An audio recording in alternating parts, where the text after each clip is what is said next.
సమర్థ సద్గురు సాయినాథాయ నమః. శ్రీ సాయి లీలామృతం అధ్యాయం 29. గ్రంథ పారాయణ మహత్యము. శ్రీ సాయి ఇలా అన్నారు: నా చరిత్రగానమే నీకు శ్రేయస్కరము. ఇది ఈ భూమిపైన నా అవతార కార్యం యొక్క పరిపూర్ణతే.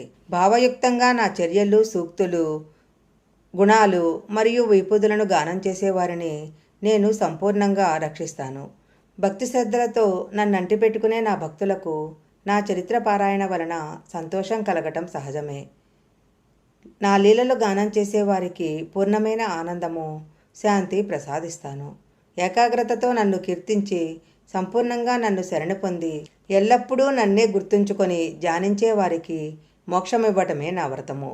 నా లీలలు, నా చరిత్ర తలుచుకుంటూ నన్నే ధ్యానిస్తూ నాపై భక్తి కలిగి నా నామం జపించే వారికి ఇంద్రియ విషయాలపై విశ్వాసము ఎలా ఉండగలదు? నా చరిత్ర విన్నంత మాత్రానే ఎవరినైనా మృత్యుముఖం నుండి రక్షిస్తాను. అతనికి వ్యాధి నివారణ అవుతుంది.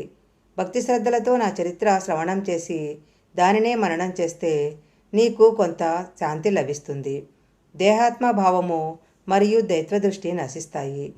భక్తి శ్రద్ధలతో నా చరిత్ర శ్రవణం చేసి దానినే మననం చేస్తే నీకు శాంతి లభిస్తుంది. దేహాత్మ భావము మరియు దైత్వదృష్టి నశిస్తాయి. ఏకాగ్రము, పూర్ణము అయిన భక్తి వలన చిత్తమంతా దివ్యశక్తి మండలం అవుతుంది. చరిత్ర పారాయణకు శ్రీ సాయి ఎంతటి ప్రాధాన్యత ఇచ్చారో పై వాక్యాల వల్ల మనకు తెలుస్తుంది. అంతేగాక ఈ గ్రంథపారాయణ చేసిన వారికి శ్రీ సాయి ఎంతగా అనుగ్రహించారో ఈ క్రింది భక్తుల అనుభవాలు నిరూపిస్తున్నాయి. అది 1988 జనవరి 25వ తేదీ. శ్రీ సాయినాథుని జీవిత చరిత్ర 5 సార్లు పారాయణ చేయాలనుకొని మొదటి సప్తాహం పూర్తి చేసి బాబాకు నైవేద్యం పెట్టి హారతిచ్చి ₹2.25 సమర్పించుకున్నాను. ద్వితీయ సప్తాహము ప్రారంభిస్తూ శ్రీ సాయిబాబా, నువ్వు నా పూజా పారాయణల వలన నిజంగా సంతృప్తుడవైతే నాకు ఈరోజు నీ నుంచి నిదర్శనం కావాలి అని ప్రార్థించాను. ఆ రోజు రాత్రి 7:30 గంటల ప్రాంతంలో మా అబ్బాయి పరిగెత్తుకొని నా వద్దకొచ్చి శ్రీ సాయి మన ఇంటికి వచ్చారు. 7 గంటల ప్రాంతంలో సాయి వలె తలకట్టు వేషంతో వచ్చి మీ పేరు పెట్టి పిలిచి అమ్మను ఉన్నారా అని అడిగారు.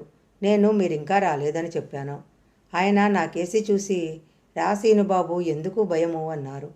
నా పేరు మీకు ఎలా తెలుసు అంటే, నాకు నీ పేరు, మీ నాన్న పేరు కూడా తెలుసు అన్నారు.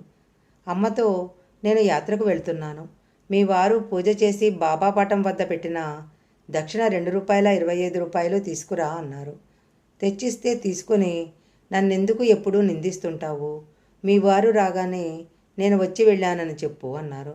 మీ పేరేంటి అంటే, నేను వచ్చి వెళ్ళానని చెప్పు, మీ నాన్న కనుక్కుంటాడు అని ఆశీర్వదించి వెళ్ళిపోయారు అని చెప్పాడు. నేను కోరినట్లు బాబా దర్శనము, నిదర్శనము కూడా ఇచ్చారు. మీ వద్ద నుండి శ్రీ సాయి లీలామృతం తెప్పించుకొని పారాయణ పూర్తి చేసేసరికి ఉద్యోగంలో సమస్యలు సులభంగా విడిపోయాయి. రద్దు కాబోయిన ఉత్తర్వులు నాకు అనుకూలమైనాయి. అన్నిటా నాకు విజయమే లభిస్తుంది. ఇంట్లో అందరము సాయి భక్తులమై సాయి చరిత్ర నిత్యపారాయణ చేస్తున్నాము. శ్రీ భరద్వాజ గారు వ్రాసిన శ్రీ సాయి లీలామృతము పూర్తిగా చదివే లోపల మనసు ఎంతో ప్రశాంతమైంది. తెలుగులో ఇంతవరకు ఇలాంటి పుస్తకం వెలువడలేదు. నాకు ఫిబ్రవరి 5, 1981 గురువారం రాత్రి ఒక కల వచ్చింది. నేను షిరిడీ వెళ్ళాను. తెల్లని కఫ్ని ధరించి పద్మాసనంలో బాబా ఒక పంచలో కూర్చొని ఉన్నారు. వారి వెనుక దుని ఉంది. నేను దక్షిణ ఇవ్వటానికి జోబులో చెయ్యి పెట్టుకుంటే 26 పైసలు. నేను దక్షిణ ఇవ్వటానికి జోబులో చేయి పెట్టుకుంటే 25 పైసల నాణెం వచ్చింది. 10 పైసల నాణెం కోసం మరలా జోబులో చేయి పెట్టుకుంటే మరలా 25 పైసల నాణెమే వచ్చింది. దానిని దుని దగ్గర ఉంచగానే బాబా, షికారుకు వెళ్దాంరా అని చుట్టూరా కొంత ప్రహరీ, కొంత కంచాగల ఒక తోటలోకి తీసుకెళ్లారు. అక్కడ కొంచెం సంభాషణ జరిగాక నేను శ్రీ సాయి లీలామృతం పారాయణ చేయవచ్చా అన్నాను. ఆయన చేయమన్నట్లు తల ఊపారు. మరుక్షణమే వారి గుడ్డలు కాషాయ రంగులోకి మారాయి. నాకు మెలకువ వచ్చింది. అప్పుడు గుర్తొచ్చింది, శ్రీ సాయి లీలామృతంలోని 25 పేజీలు మాత్రమే చదివి అనివార్య కార్యాల వలన ఆపేశాను. తరువాత ఆ సంగతే మర్చిపోయాను. ఆ గ్రంథపారాయణ చేస్తే షిరిడీలో బాబాకు దక్షిణ సమర్పించినట్టవుతుందని తెలుసుకున్నాను.